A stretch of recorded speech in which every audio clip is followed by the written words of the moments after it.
రక్షకుడైన యేసుక్రీస్తు పరిశుద్ధ నామమునకు మహిమ కలుగునుగాక. ఈ కార్యక్రమాన్ని చూస్తున్న మీ అందరికీ ప్రేమపూర్వక వందనాలు తెలియజేసుకుంటూ ఉన్నాను. దేవుడు మీ అందరికీ తోడుగుండి సహాయం చేయునుగాక. పరిశుద్ధ గ్రంథంలో నుండి సామెతల గ్రంథం 28వ అధ్యాయం 25వ వాక్యాన్ని చదువుకుందాం. యెహోవాయందు నమ్మకముంచువాడు వర్ధిల్లును. దేవునికి మహిమ కలుగునుగాక. పరిశుద్ధ వాక్యం ఈ రీతిగా సెలవిస్తూ ఉంది. ఎవరైతే రక్షకుడైన ప్రభువునందు విశ్వాసం ఉంచి ముందుకు సాగిపోతారో వారందరూ కూడా వర్ధిల్లుతారు అని పరిశుద్ధ గ్రంథం సెలవిస్తూ ఉంది. అవును, నిజరక్షకుడైనటువంటి దేవుని మీద ఆధారపడి ఆయన సంపూర్ణంగా నమ్మి విశ్వసించి ఆయన యొక్క ఉపదేశాన్ని అంగీకరిస్తూ ఆయన ఆజ్ఞల ప్రకారం నడిపించబడుతున్న ప్రతి ఒక్కరిని కూడా దేవుడు విడిచిపెట్టకుండా వర్ధిల్లునట్లుగా ఆయన చేస్తాడు. అందుకనే సామెతల గ్రంథకర్త చక్కటి పదాన్ని వాడినట్లుగా చూస్తాం. యెహోవాయందు నమ్మకముంచువాడు వర్ధిల్లును.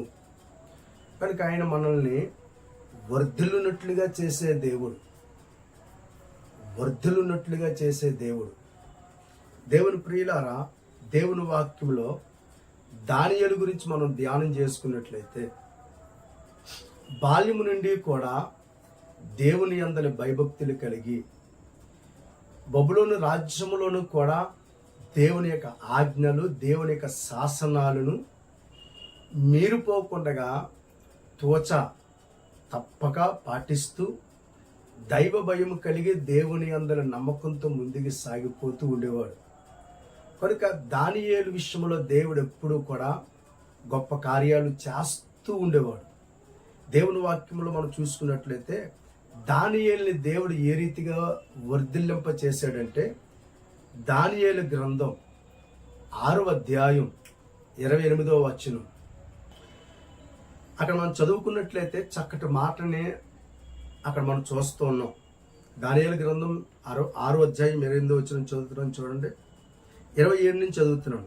ఆయన విడిపించువాడును రక్షించువాడనయుండి పరమందును భూమి మీదను సూచక క్రియలను ఆశ్చర్య కార్యములను చేయువాడు. ఆయనే సింహముల నోట నుండి ఈ దానియేలును రక్షించెను అని వ్రాయించెను. ఈ మాటలన్నీ కూడా మరి రాజ్య గ్రంథంలో రాయబడ్డాయి. బబులోని రాజ్యంలో ఉన్నటువంటి గ్రంథాల్లో. కానీ కింద మన 28వ వచనం మనం చూసుకున్నట్లయితే, ఈ దానియేలు దర్యావేషు ప్రభుత్వ కాలమందును పారాసికుడగు కోరేషు ప్రభుత్వ కాలమందును వర్ధిల్లెను. ఇక్కడ విషయం మనం గమనించుకున్నట్లయితే, దేవుని బిడ్డలారా, సింహాల బోనులో నుండి బయటకు వచ్చిన తర్వాత బెల్షెజరు లేదా ఇక్కడ మనం చూస్తున్నటువంటి రాజు దేవుని ప్రియులారా దర్యావేషు దానియేలు గురించి చక్కటి స్టేట్మెంట్ తన రాజ్యంలో ఉన్నటువంటి గ్రంథంలో రాయించి పెట్టాడు. ఎంత గొప్ప ఉన్నతమైనటువంటి కృప దేవుడు మరి దానియేలుకు అనుగ్రహించినట్లుగా మనం దేవుని వాక్యంలో చూస్తున్నాం. కింద దాని గురించి స్పష్టంగా రాయబడేది, ఈ దానియేలు దర్యావేషు ప్రభుత్వ కాలమందును పారసికుడగు కోరేసు ప్రభుత్వ కాలమందును వర్ధిల్లెను. చూసారా, ప్రతి ఒక్క రాజు కాలంలో కూడా దానియేలు వర్ధిల్లునట్లుగా చూస్తున్నాం. అతడు గొప్పవాడగునట్లుగా, అతడిని మరి దేవుడు హెచ్చించినట్లుగా మనం దేవుని ప్రియులారా దేవుని వాక్యంలో మనం చూస్తున్నాం. అంటే దాని అర్థం దేవుని యందలి భయభక్తులు కలిగి ఉన్నాడు గనుక, దేవుని విషయంలో పౌరుషంగా ఉన్నాడు గనుక, దేవుని స్తుతించే విషయంలో నమ్మకంగా ఉన్నాడు కనుక దేవుడు దానియేలు ఏమాత్రము కూడా విడిచిపెట్టలేదు. దేవునికి మహిమ కలుగును గాక. దానియేలుని విడిచిపెట్టేవాడు కాదు కదా దేవుడు. మనల్ని విడిచిపెట్టేవాడు అసలే కాదు ఆయన. దానియేలుని విడిచిపెట్టని దేవుడు నిన్ను నన్ను కూడా విడిచిపెట్టడు. అంత మాత్రమే కాదు, ఆయన మీద ఆయన యందు నమ్మకం ఉంచిన వారిని ఆయన వర్ధిల్లునట్లుగా చేస్తాడు. దేవునికి స్తోత్రం కలుగునుగాక. కనుక దానియేలు దేవుని యందు భయభక్తులు కలిగి ఉన్నాడు కనుక ఏమండి దర్యావేషు కాలంలోని, అలాగే దేవుని ప్రియులారా కోరేషు కాలంలో కూడా అంచెలంచెలుగా దానియేలుని దేవుడు వృద్ధిపరిచాడు, వర్ధిల్లున్నట్లుగా దేవుడు చేశాడు. ఎందువల్లంటే ఆయన మీద ఆధారపడ్డాడు కనుక. రెండవది దేవుని వాక్యం మనం చూసుకున్నట్లయితే సమూయేలు మొదటి గ్రంథం 2వ అధ్యాయం 26వ వాక్యం మనం చదువుకున్నట్లయితే, బాలుడగు సమూయేలు ఇంకను ఎదుగుచు యెహోవా దయయందును మనుష్యుల దయయందును వర్ధిల్లుచుండెను. ఇక్కడ మనం చూసుకున్నట్లయితే బాల్యము నుండి కూడా దైవజనుని యొద్ద ఉపచారం చేస్తూ ఉన్నాడు ఈ యొక్క బాలుడైనటువంటి సమూయేలు. దేవుని మందిరంలోనే నిద్రపోతూ యాజకుడగు ఏలీని కనిపెట్టుకుంటూ ఏలీకి ఉపకారం చేస్తున్నటువంటి ఈ యొక్క సమూయేలుతో దేవుడు మాట్లాడుతూ ఉండేవాడు. సమూయేలు దేవుని మీద నమ్మకం ఉంచాడు. ఏలీ ఎదుట భయభక్తి, ఏలీ దగ్గర చక్కగా నమ్మకం ఉపచర్య చేస్తూ దేవాది దేవుని సన్నిధానంలో బాల్యం నుండి కూడా నమ్మకంగా ఎదుగుతూ దేవుని మీద ఆధారపడ్డాడు కనుక వాక్యం మనం చూసుకున్నట్లయితే సమూయేలు ఇంకా ఎదుగుతూ యెహోవా దయయందు మనుషుల దయయందు వర్ధిల్లాడట. దేవునికి స్తోత్రం. అవును, మరి ఆయన యందు నమ్మకం ఉంచిన వారిని దేవుడు వర్ధిల్లునట్లుగా చేస్తారు. దేవుని ప్రియులారా, దేవుని దయ మనకు తోడుగా ఉన్నప్పుడు మనం వర్ధిల్లుతూ ఉంటాం. దేవుని యొక్క దయ మన మీద ఉందనుకోండి, ఆటోమేటిక్గా మనుషుల యొక్క దయ కూడా మన మీద ఉంటుంది. కారణం ఏంటంటే వాక్యానుసారంగా మనం ముందుకు సాగిపోతూ వాక్యాన్ని అవలంబిస్తూ ప్రార్థన చేసుకుంటూ ఉన్నాం కనుక మనల్ని చూసిన వారిని మనం చూస్తున్న ప్రతి ఒక్కరు మన పట్ల ప్రేమ, జాలి, కనికరం కలిగినట్లుగా దేవుడు చేస్తాడు. కనుక మరి దేవుని వాక్యాన్ని అనుసరిస్తూ భక్తి కలిగి ముందుకు సాగిపోతున్నవాడు ప్రతి ఒక్కరిని ప్రేమిస్తాడు, అందరితో చక్కగా మంచిగా మాట్లాడతారు కనుక మరి అవతల వ్యక్తులు కూడా ఈ మంచిగా మాట్లాడేవాడితో చక్కగా ఉంటారు. కనుక అనేకుల మధ్య అతనికి ఏం కలుగుద్ది అంటే ఆదరణ, ఎంతో మంచి పేరు కలుగుతుంది. ఎందువల్లంటే నీతిగా, యథార్థంగా, వాక్యానుసారంగా ప్రతి ఒక్కరి పట్ల ప్రేమ కలిగి ప్రవర్తిస్తూ ఉన్నప్పుడు ప్రతి ఒక్కరు ప్రేమిస్తారు. అందరితోని గొడవలు, కయ్యాలు, కొట్లాట్లకి వెళ్తే ఎవరు ప్రేమించరు కదా. మరి సమూయేలు మనుషులు దయలో వర్ధిల్లడానికి గల కారణం మొట్టమొదటిగా దేవుని యందు భయభక్తులు కలిగి బాల్యం నుండి ప్రార్థన చేసుకుంటూ ఉన్నాడు కనుక ఎవరి పట్ల ఎలా బ్రతకాలో, ఎవరి పట్ల ఎలా వ్యవహరించాలో అన్నీ కూడా తెలుసుకున్నవాడు ఉన్నాడు. అందుకే మనుషుల దయలో కూడా మరి సమూయేలు వర్ధిల్లినట్లుగా చూస్తున్నాం. అది కేవలం దేవుని ద్వారా జరిగింది.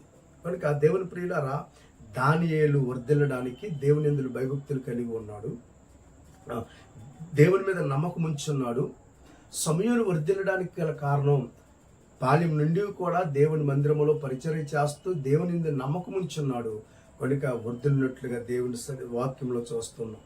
దేవుని ప్రియులారా, ఈ ఉదయకాల సమయంలో మరి యోహాను గాయుకి ఈ రీతిగా పత్రికలో తెలియజేస్తాడు. మనం వాక్యం చూసుకున్నట్లయితే యోహాను రాసిన మూడవ పత్రిక మరి గాయుని ప్రేమిస్తూ శుభమని చెప్పి యోహాను గాయుని ఈ రీతిగా ఉద్దేశించి మాట్లాడుతూ ఉంటాడు. చూసినట్లయితే, ప్రియుడా, నీ ఆత్మ వర్ధిల్లుచున్న ప్రకారము, నీ ఆత్మ వర్ధిల్లుతూ ఉంది. ఆత్మ ఎప్పుడు వర్ధిల్లుతుందంటే దేవునితో దగ్గరగా ఉన్నప్పుడు, దేవునితో నడిపించబడుతూ ఉన్నప్పుడు. కొందరి జీవితాలు మనం చూస్తాం, ఎప్పుడూ కూడా వాళ్ళ కోసం, వీళ్ళ కోసం, వాళ్ళు అలాగన్నారు, వీళ్ళు ఎలాగన్నారు, ఆ తల్లి నన్ను అలాగంది, లేకపోతే ఇతను నన్ను ఇలాగన్నాడు. ఈ పనికిరానివన్నీ బుర్రలో పెట్టుకుంటే మెంటల్ టెన్షన్స్ వచ్చేసి ఏంటి తర్వాత మన పరిస్థితి అంతా కూడా ఎలాగైపోద్ది అంటే ఇక విచ్ఛిన్నమైపోద్ది. అది మన ఆధ్యాత్మికమైనటువంటి జీవితానికి మంచిది కాదు. మరి దేవుని పిల్లలు ప్రక్కూర సంగతి పక్కన పెట్టండి, మొట్టమొదటిగా దేవుని పాదాల యొద్ద ప్రార్థన చేసుకుంటూ దేవుని ఆత్మచేత నింపబడుతూ నా ప్రభువుని నేను ఎలా తృప్తిపరచాలన్నటువంటి ఆలోచనతో నడిపించబడుతూ వాక్యాన్ని అవలంబిస్తూ వాక్యపు వెలుగులో మన జీవితాన్ని మనం చూసుకుంటూ ముందుకు సాగిపోతూ ఉండాలి. కనుక అలా ఎప్పుడైతే మనం ముందుకు సాగిపోతూ మన ఆధ్యాత్మికమైనటువంటి స్థితి అంతయు కూడా దేవునికి అనుగుణంగా మార్చబడుతుంది. కనుక ఇక్కడ ఉన్నటువంటి గాలి యొక్క జీవితం దేవుని మీద పూర్తిగా నమ్మకం ఉంచి దైవ చిత్తానుసారంగా నడిపించబడుతూ ఆ ప్రాంతంలో మంచి సాక్ష్యం కలిగినటువంటి వ్యక్తి.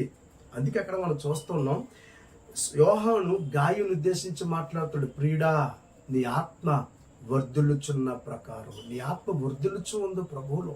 కనుక నీ ఆత్మ వర్ధిల్లుచున్న ప్రకారము నువ్వు అన్ని విషయములలో వర్ధిల్లుచు సౌఖ్యముగా ఉండవలనని ప్రార్థించుచున్నాను. చూసారా, గాయు యొక్క మంచి సాక్ష్యం. కనుక యోహానికి గాయు పట్ల ఎంత దయ, ఎంత మంచి స్టేట్మెంటు, ఎంత మంచి చక్కటి సాక్ష్యాన్ని ఇస్తూ ఉన్నాడు. నీ ఆత్మ వర్ధిల్లుతుంది కనుక అన్ని విషయములలో నువ్వు వర్ధిల్లుచు సౌఖ్యంగా ఉండాలని కోరుకుంటున్నాను. ఆత్మీయుడు కోరుకునే కోరికలు ఎలా ఉంటాయి, ఆత్మీయుడు బ్లెస్ చేస్తే బ్లెస్సింగ్స్ ఎలా ఉంటాయి. దేవుని ప్రియులారా, కనుక మన ఆధ్యాత్మికమైనటువంటి జీవితంలో ఆత్మలో వర్ధిల్లాలంటే మరి వర్ధిల్లింపచేసే దేవుని మీద మనం నమ్మకం ఉంచినప్పుడు దేవుడు మన జీవితంలో గొప్ప కార్యాలు చేస్తాడు. దేవునికి స్తోత్రం కలుగునుగాక. సామెతల గ్రంథము 2వ అధ్యాయం 7వ వాక్యంలో ఒక చక్కటి మాట మనం చూసుకున్నట్లయితే ఒక చక్కటి మాట అక్కడ కనిపిస్తుంది. చూడండి, సామెతల గ్రంథం 2వ అధ్యాయం 7వ వాక్యాన్ని మనం చదువుకున్నట్లయితే, ఆయన యథార్థవంతులను వర్ధిల్లజేయును, యుక్త మార్గము తప్పక నడుచుకున్న వారికి ఆయన కేడముగా నున్నాడు. ఆయన యథార్థవంతులను వర్ధిల్లజేస్తాడు.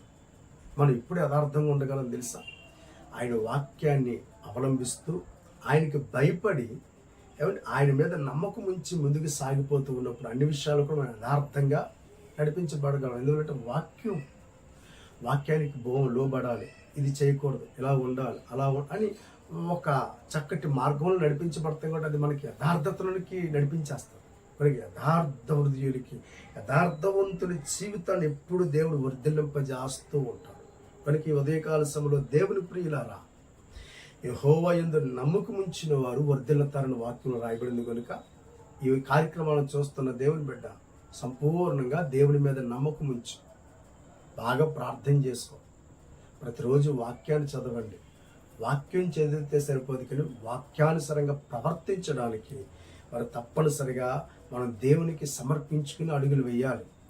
వాక్యం వినడం ఒక్క ఎత్తు అయితే, చదవడం ఒక్క ఎత్తు అయితే, దాన్ని పోలి అనుసరించడం చాలా గొప్పది. కనుక అది మన జీవితంలో చదివింది విన్న దాని ప్రకారంగా మనం ప్రవర్తిస్తే దేవుడు మన జీవితాన్ని వర్ధిల్లినట్లుగా చేస్తాడు.